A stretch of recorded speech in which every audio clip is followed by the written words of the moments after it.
Blog Talk Radio. Franchise interviews. From Easton, Pennsylvania to Sydney, Australia, you're listening to Franchise Interviews. Franchise Interviews. Welcome to Franchise Interviews, an up-close, behind-the-scenes look at franchising and entrepreneurship. Listen to interviews with franchisers, franchisees, franchise authors, franchise experts, and attorneys. And now, welcome your host, Marty McDermott, and Franchise Interviews. Hi, everyone, and welcome to a very special edition of Franchise Interviews, where for over 15 years now, we've been asking the entrepreneurs one-on-one. I'm your host, Marty McDermott. I'm the president of Franchise Interviews, and we have a great show today. We're meeting with Philip Watson, the vice president of business development for Phenix Salon Suites. And Phenix Salon Suites is the nation's leading salon suite concept that provides upscale and customizable suites for independent lifestyle professionals. We're going to talk to Philip about that in just a moment on Franchise Interviews. So stick around because we have a great show.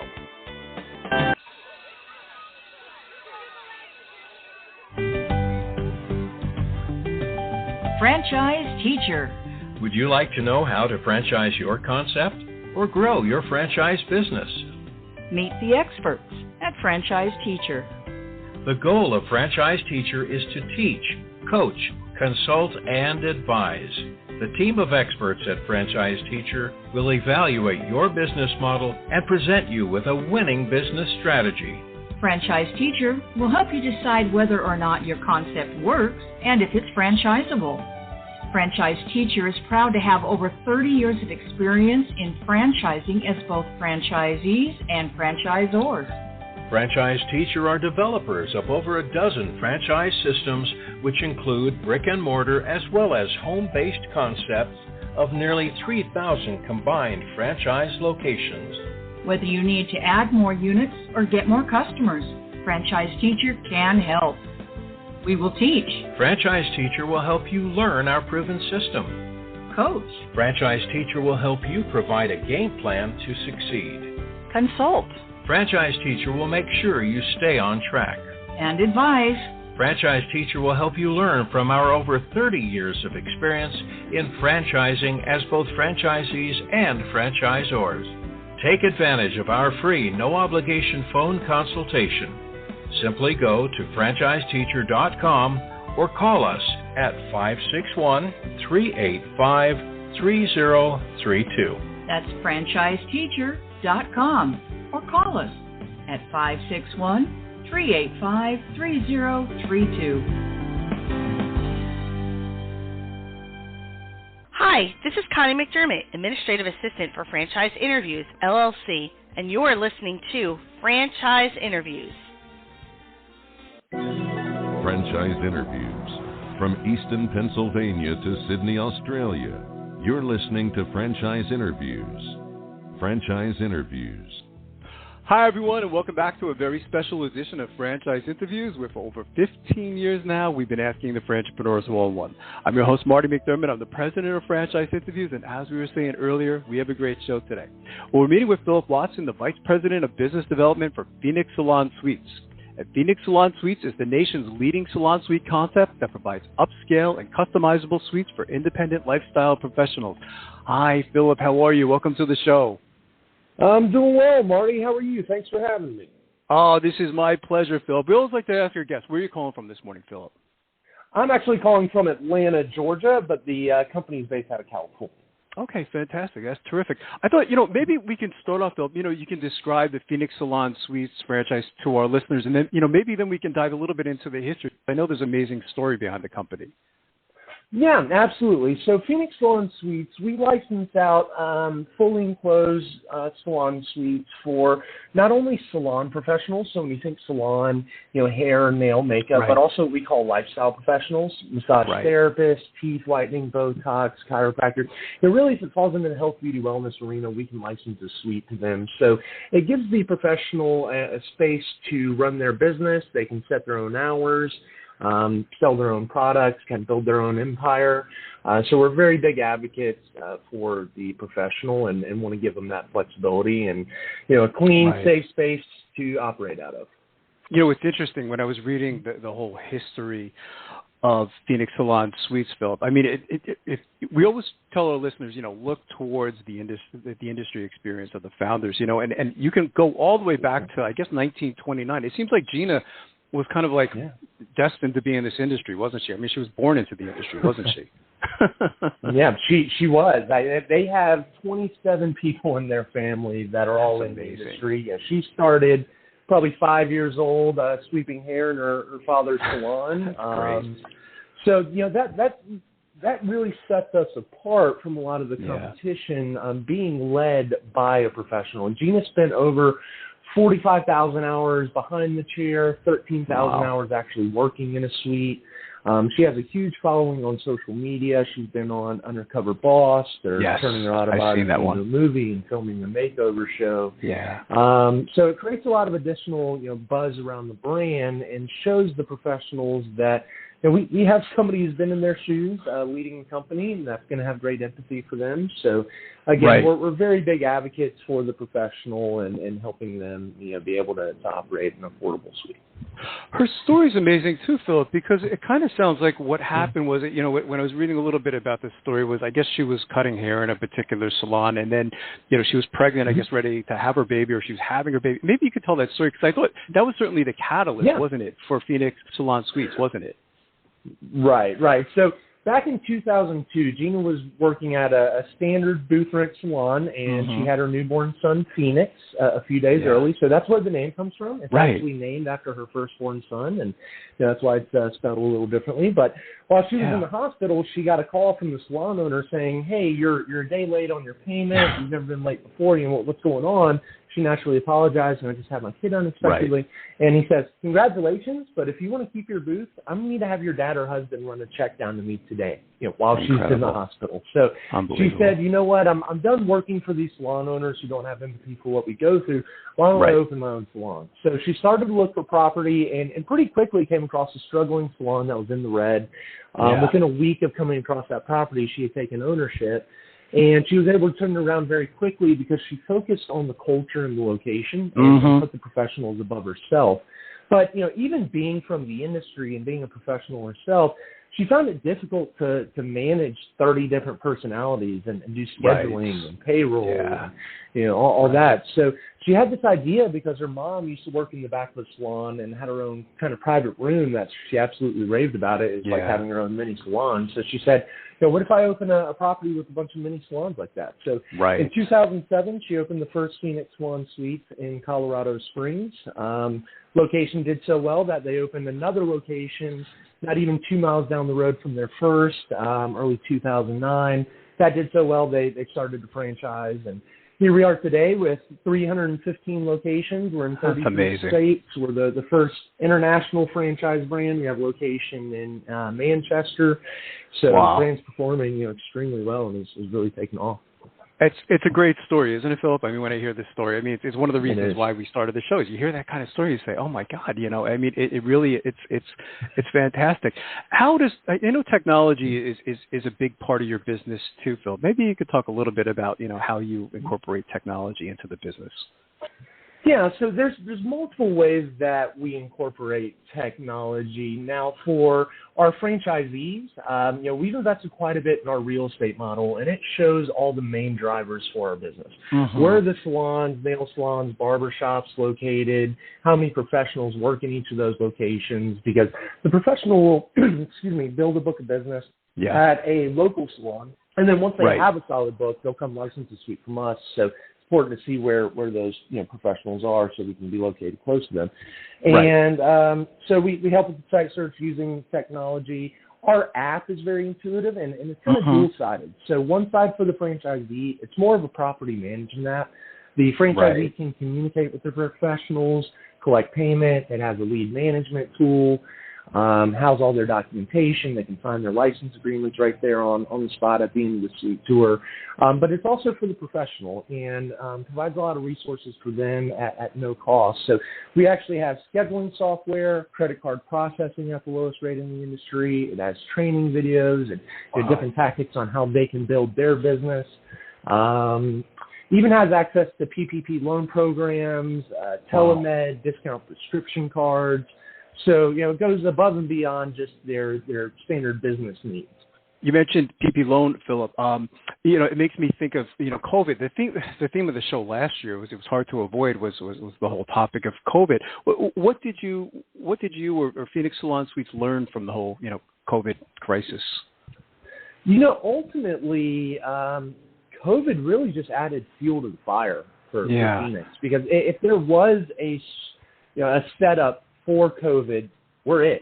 With the individualized suites. It's not an open air salon where you're sharing wash bowls and things of that nature. And COVID has and is going to continue to change behavior. People are going to feel less comfortable, sitting in an open air salon. So it gives them professional peace of mind and their customer peace of mind sitting in an individualized suite. So last year, we actually saw a 344% increase in professionals looking to license a suite from us. Wow. The trend is the same this year. Final numbers to be announced in January. But, we're seeing huge demand for our suites. And a lot of that has to do with COVID. Now, we were growing very quickly before that. But, again, COVID was somewhat of an accelerant. Right. It's interesting, Philip. I remember, going back to last year. Pennsylvania was one of those very strict states. Everything was shut down in the state. And it made me realize, because my hair was getting really long, and so was my son's. And you realize that, your industry is recession resistant. I was willing to drive all the way to West Virginia almost to get a haircut. That's how bad it was. It shows that, people really need your service, don't they? Absolutely. And that was apparent before COVID with us opening our first location in 2007 and then second right after the housing crisis. People's hair and nails are going to grow during good times and bad. Right. There's always going to be a need for these services, and it's very technology resistant. There's not going to be a drone that flies down and cuts your hair, gives you a massage. So there's always going to be a person that needs to be there to do this, and they need a space to operate out of as well. What's been one of the most interesting things that's happened to you, Peter, since joining Phenix Salon Suites? I know you have a long background in franchising. I know you originally come from the restaurant industry. What stands out about Phenix Salon Suites since you've been with them? The culture is extremely strong here. Yeah, it's important. Our founders run this business as a family-run business. Yeah. And the way that we interact with our franchisees and our professionals, it's not like some other brands where it's strictly corporate. If you take the wrong breath, we're going to terminate your agreement. That's not how we operate. We work very closely with our franchisees and welcome that dialogue. So I'd say the culture and the model. My past life, the model was a lot more hands-on. You had 30 employees that were constantly turning over. You had a lot of inventory you had to deal with. And with this brand, you have one employee. You have no inventory. So it's a pretty simple model that is more property and culture management at the end of the day. You were talking about franchisees, Philip. Maybe you could talk a little bit about, what type of characteristics or traits do you want or do you look for in your new franchisee? Yeah, so we have franchisees from all walks of life. At the end of the day, this business is not rocket science. You're one employee. You don't need somebody with a business degree or real estate license. Now, we have a lot of C-suite executives that are just sick of the rat race and not necessarily ready to retire, but they don't want to work 40, 50, 60 hours a week. They just want something to do on the side. So franchisees who have some real estate experience or marketing experience, that certainly helps. It's not a requirement. They also need the ability to invest, roughly $300,000 in liquid capital and net worth of at least $1 million, just to make sure they can obtain financing. What's the training like, Philip? Once you decide that you do like them, they like you, and they do want to come on board as a franchisee, what are some of the next steps as far as training goes? Oh, great question. I'm glad you asked, because our founders, and I don't know too many brands where the founders are, especially our size, where the founders are still hands-on and training. That's great. So important to our founders, Gina and Jason Rivera, that our franchisees truly understand the relationship, with the professionals and how to communicate and work with them. So we actually have a 3-day in-classroom setting training that's led by our founders, focused on professional retention, marketing, cultivating culture, things of that nature. And then 2 to 3 days of on-site training at their location a few days before they open to make sure they're set up, all their questions are answered, and they're ready to rock and roll. But then we also have ongoing, training. We do an annual convention where we invite not only our franchisees, but their professionals and their one employee as well. So didn't do it last year for obvious reasons, but the year before that we had over 800 people in attendance, and we call it our Phenix family reunion. So it's just a great opportunity for all the franchisees to get together, the professionals, and just shows everybody that they're a part of something bigger than themselves. So it's a really cool experience. And then, ongoing operational support. Our operations team is there 24/7, anything the franchisee needs. Ultimately, franchisee success is our success, so we want to make sure we do everything we can to drive that success, and they continue to grow with us.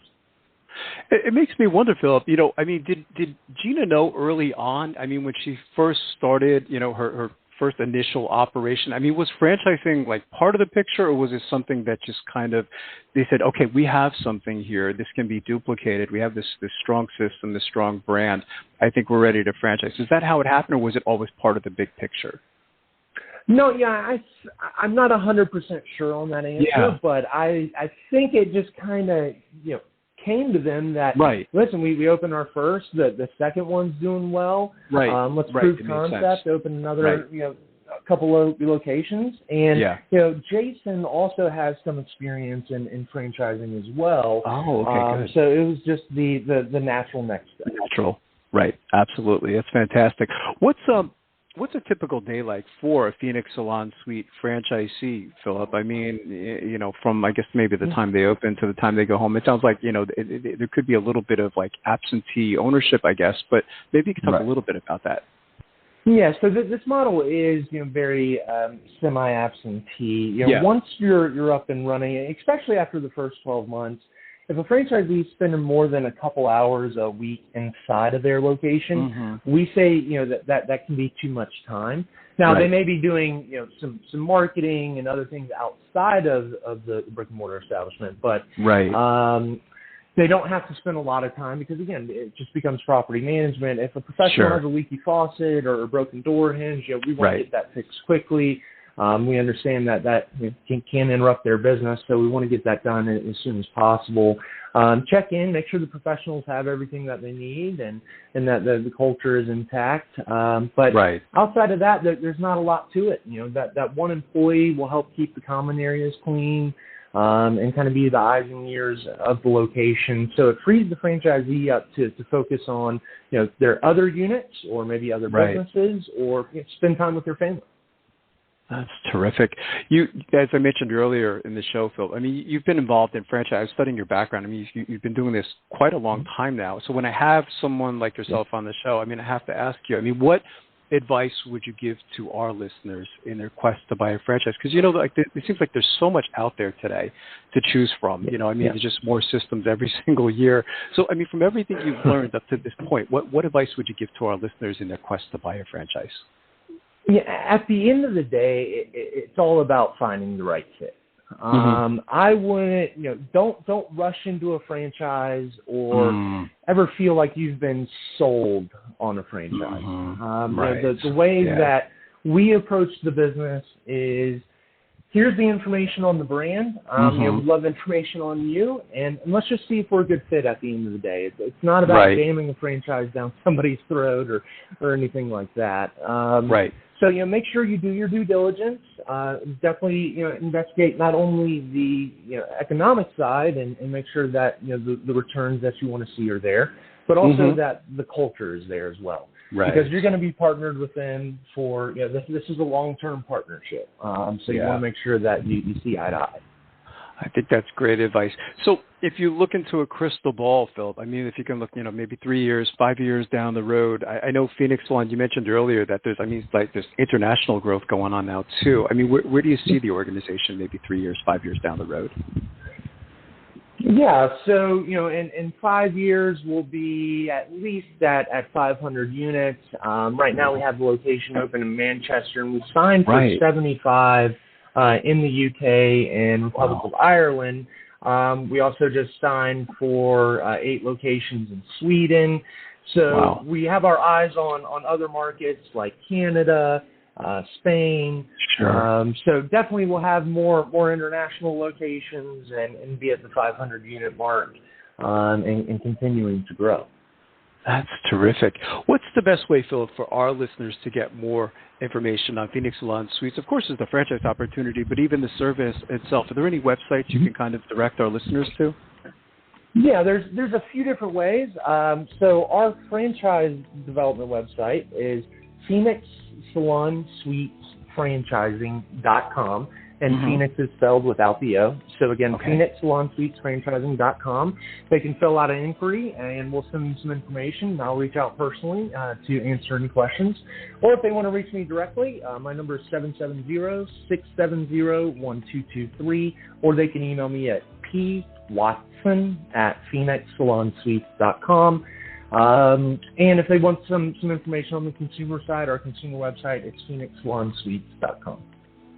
Well, that's fantastic. I can't tell you how much I've enjoyed talking to you today, Philip, and I'd already like to invite you back over the next year or two as you continue to grow, because I think this is a wonderful opportunity. And I remember when I got to see Gina on Undercover Boss, and I thought that was a great episode, by the way. Yeah, she really is great. Very humble, passionate. Yes. It's been great working with her. And Philip, and we'll be right back with more franchise interviews.